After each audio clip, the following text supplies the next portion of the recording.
प्रिय देशवासियों, नमस्कार। हम सभी ने बीते दिनों में देश का सामर्थ्य और उसका संयम दोनों देखा है। मैं सबसे पहले भारत की पराक्रमी सेनाओं को, सशस्त्र बलों को, हमारी खुफिया एजेंसियों को, हमारे वैज्ञानिकों को, हर भारतवासी की तरफ से सैल्यूट करता हूं। हमारे वीर सैनिकों ने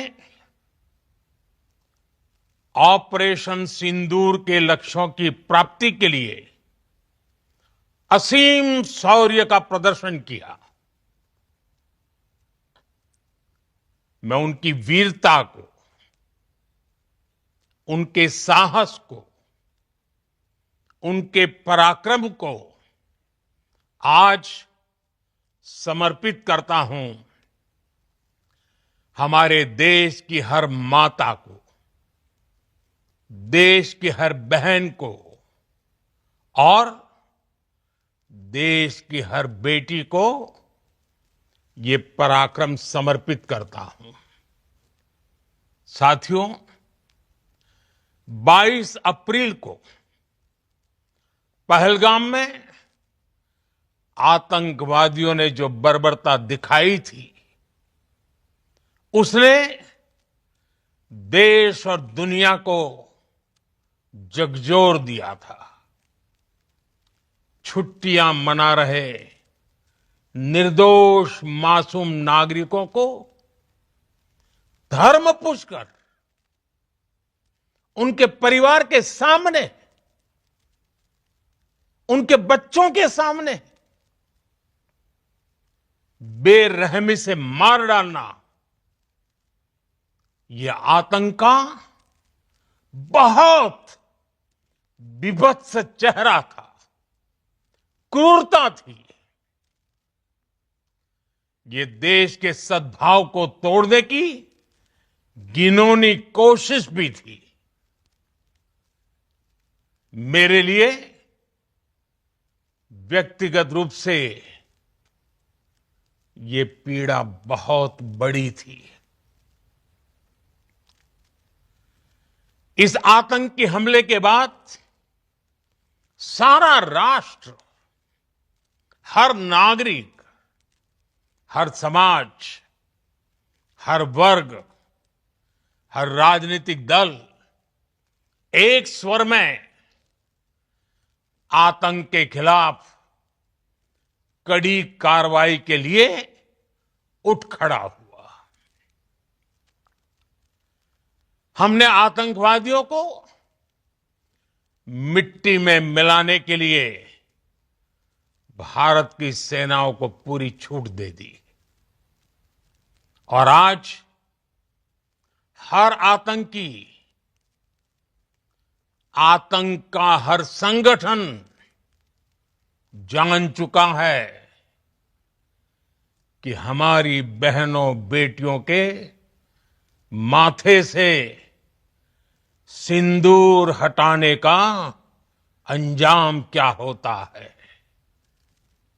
साथियों, ऑपरेशन सिंदूर ये सिर्फ नाम नहीं है, ये देश के कोटि कोटि लोगों की भावनाओं का प्रतिबिंब है। ऑपरेशन सिंदूर न्याय की अखंड प्रतिज्ञा है।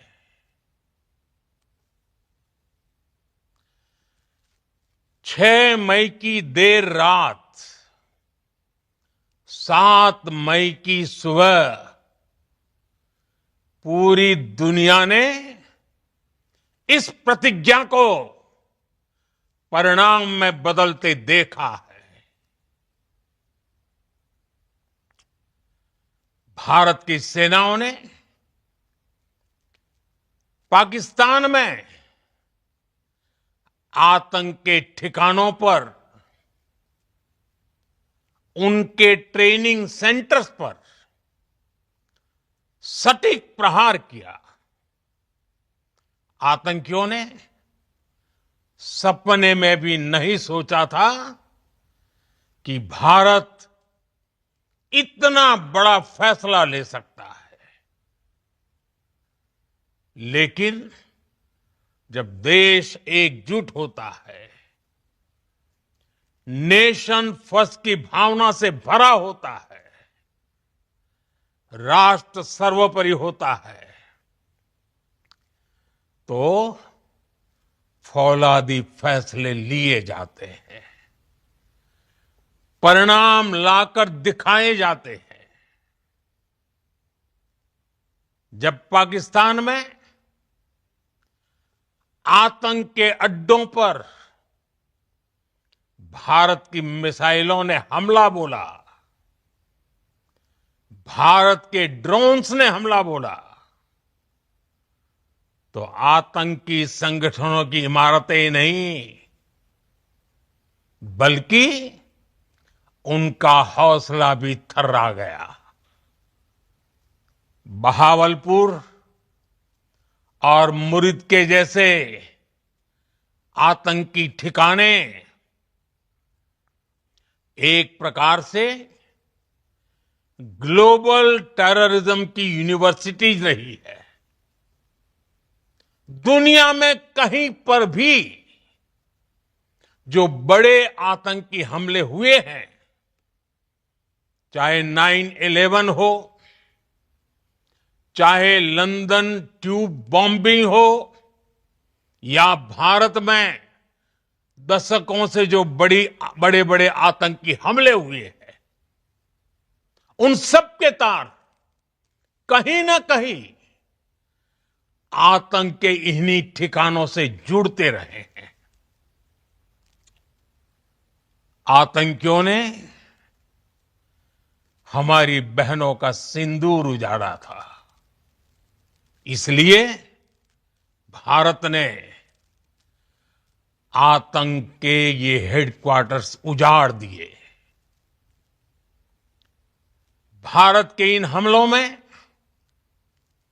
100 से अधिक खूंखार आतंकवादियों को मौत के घाट उतारा गया है। आतंक के बहुत सारे आका बीते 2.5-3 दशकों से खुलेआम पाकिस्तान में घूम रहे थे, जो भारत के खिलाफ साजिशें करते थे। उन्हें भारत ने एक झटके में खत्म कर दिया। साथियों, भारत की इस कार्रवाई से पाकिस्तान घोर निराशा में गिर गया था, हताशा में गिर गया था, बौखला गया था। और इसी बौखलाहट में उसने एक और दुस्साहस किया। आतंक पर भारत की कार्रवाई का साथ देने के बजाय पाकिस्तान ने भारत पर ही हमला करना शुरू कर दिया। पाकिस्तान ने हमारे स्कूलों, कॉलेजों को, गुरुद्वारों को, मंदिरों को, सामान्य नागरिकों के घरों को निशाना बनाया। पाकिस्तान ने हमारे सैन्य ठिकानों को निशाना बनाया। लेकिन इसमें भी पाकिस्तान खुद बेनकाब हो गया। दुनिया ने देखा कि कैसे पाकिस्तान के ड्रोन्स, पाकिस्तान की मिसाइलें भारत के सामने तिनके की तरह बिखर गई। भारत के सशक्त एयर डिफेंस सिस्टम ने उन्हें आसमान में ही नष्ट कर दिया। पाकिस्तान की तैयारी सीमा पर वार की थी, लेकिन भारत ने पाकिस्तान के सीने पर वार कर दिया। भारत के ड्रोन्स, भारत की मिसाइलों ने सटीकता के साथ हमला किया। पाकिस्तानी वायुसेना के उन एयरबेस को नुकसान पहुंचाया, जिस पर पाकिस्तान को बहुत घमंड था। भारत ने पहले 3 दिनों में ही पाकिस्तान को इतना तबाह कर दिया जिसका उसे अंदाजा भी नहीं था। इसलिए भारत की आक्रामक कार्रवाई के बाद पाकिस्तान बचने के रास्ते खोजने लगा। पाकिस्तान दुनिया भर में तनाव कम करने के लिए गुहार लगा रहा था, और बुरी तरह पीटने के बाद इसी मजबूरी में 10 मई की दोपहर को पाकिस्तानी सेना ने हमारे डीजीएमओ को संपर्क किया। तब तक हम आतंकवाद के इंफ्रास्ट्रक्चर को बड़े पैमाने पर तबाह कर चुके थे। आतंकियों को मौत के घाट उतार दिया गया था। पाकिस्तान के सीने में बसाए गए आतंक के अड्डों को हमने खंडहर बना दिया था। इसलिए जब पाकिस्तान की तरफ से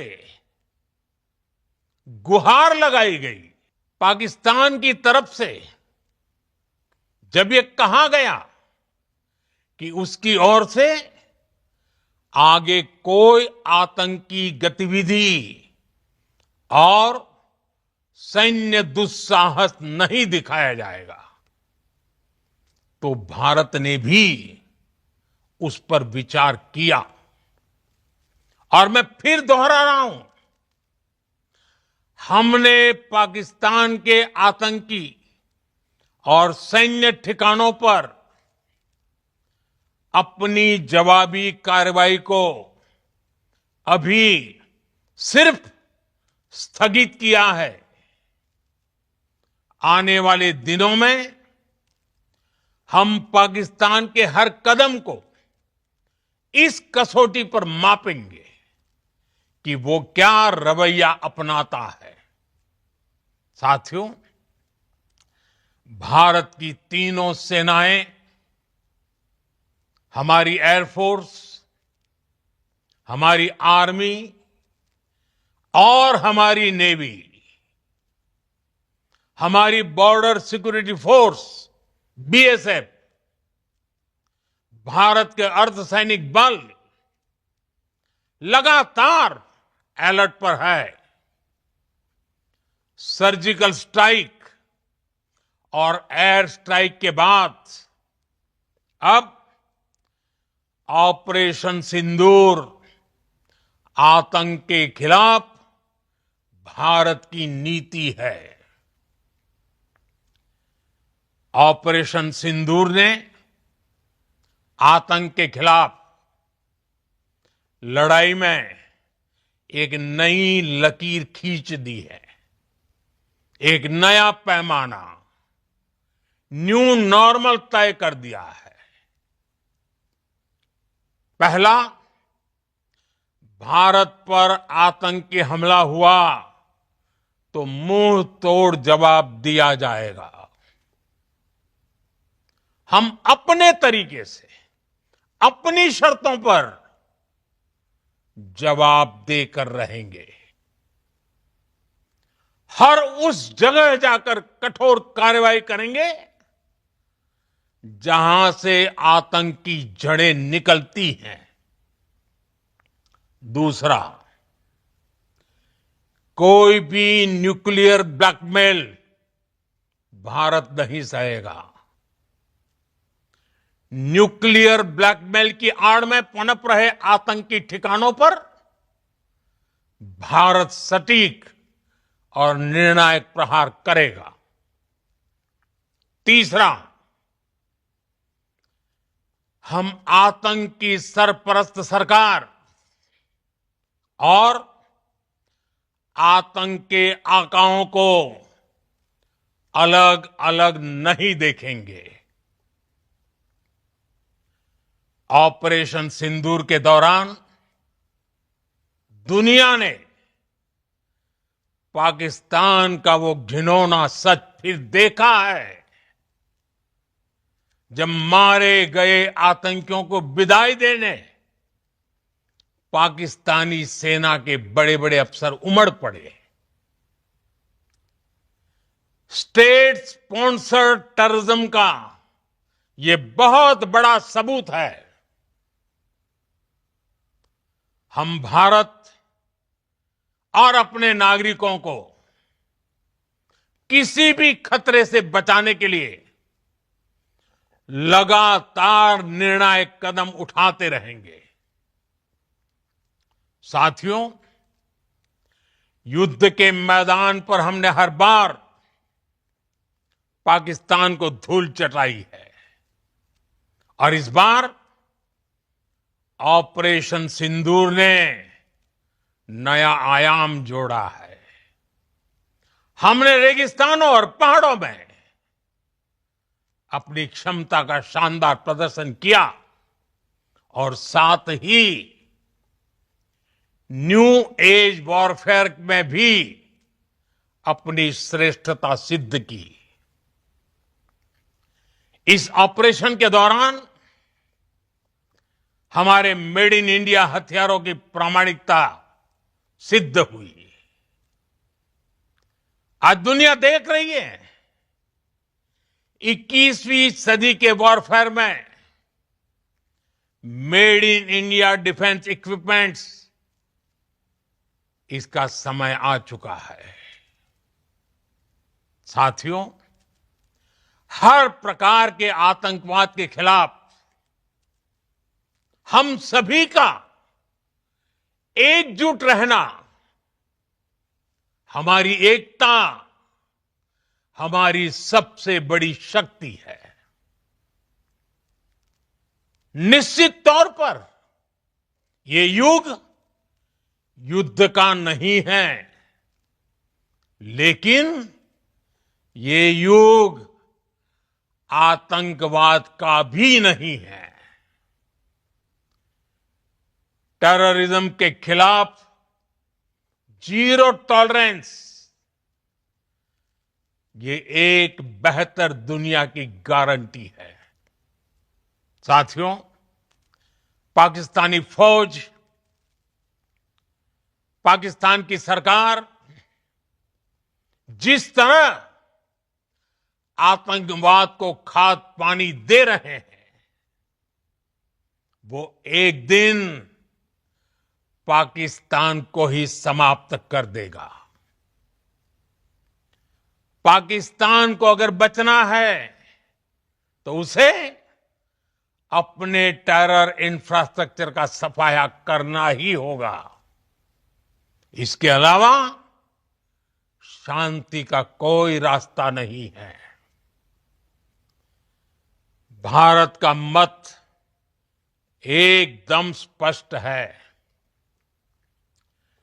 टेरर और टॉक एक साथ नहीं हो सकते। टेरर और ट्रेड एक साथ नहीं चल सकते और पानी और खून भी एक साथ नहीं बह सकता। मैं आज विश्व समुदाय को भी कहूंगा, हमारी घोषित नीति रही है अगर पाकिस्तान से बात होगी तो टेररिज्म पर ही होगी। अगर पाकिस्तान से बात होगी तो पाक ऑक्युपाइड कश्मीर पीओके उस पर ही होगी। प्रिय देशवासियों, आज बुद्ध पूर्णिमा है। भगवान बुद्ध ने हमें शांति का रास्ता दिखाया है। शांति का मार्ग भी शक्ति से होकर जाता है। मानवता शांति और समृद्धि की तरफ बढ़े, हर भारतीय शांति से जी सके,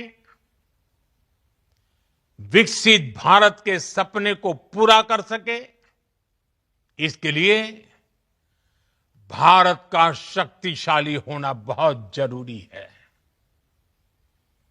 और आवश्यकता पड़ने पर इस शक्ति का इस्तेमाल भी जरूरी है। और पिछले कुछ दिनों में भारत ने यही किया है। मैं एक बार फिर भारत की सेना और सशस्त्र बलों को सैल्यूट करता हूं। हम भारतवासी के हौसले, हर भारतवासी का एकजुटता का शपथ, संकल्प, मैं उसे नमन करता हूं। बहुत बहुत धन्यवाद। भारत माता की जय। भारत माता की जय। भारत माता की जय।